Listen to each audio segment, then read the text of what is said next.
सोलापुरातील मनसे पदाधिकारी बाळासाहेब सरवदे यांच्या हत्येनंतर त्यांच्या कुटुंबियांना धीर देण्यासाठी अमित ठाकरे यांनी पुन्हा एकदा सोलापुरात येऊन भेट घेतली आहे। सोलापुरातील मनसे पदाधिकारी बाळासाहेब सरवदे यांच्या हत्येनंतर त्यांच्या कुटुंबियांना धीर देण्यासाठी अमित ठाकरे यांनी पुन्हा एकदा सोलापुरात येऊन भेट घेतली।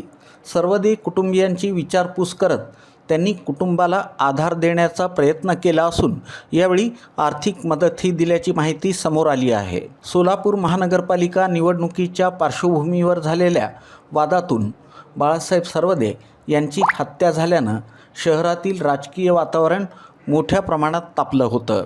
या भेटीत अमित ठाकरे यांनी सरवदे कुटुंबियांना केवळ सांत्वनच केलं नाही तर मनसे सरवदे कुटुंबियांच्या पाठीशी ठाम उभी आहे असा स्पष्ट संदेश दिला।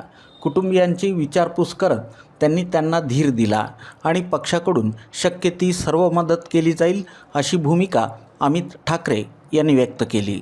बरं वाटलं ऑब्व्हियसली, पण मुली हसतायत, ते ती गोष्ट विसरली नाही पाहिजे, पण ते विसरायचा प्रयत्न करतात आणि मला वाटतं की अशा कुठेतरी ते, कारण त्या काळात जेव्हा मी त्या मुलींना बघितलेलं तो खूप भीषण काळ होता आणि आता मला म्हणून मी त्यांना एकदा बघायला आलो की त्यांची काय परिस्थिती आता, मुली कशा आहेत, एवढ्यासाठीच आलेलो मी। ह्याच्यासाठी मला वाटतं की आपण सगळ्यांनी प्रयत्न केले पाहिजेत, कारण जे दोषी आहेत ते जेलमध्ये जर राहून निवडून येऊ शकतात तर मला वाटतं आपण कुठेतरी सगळीकडे कमी पडतो।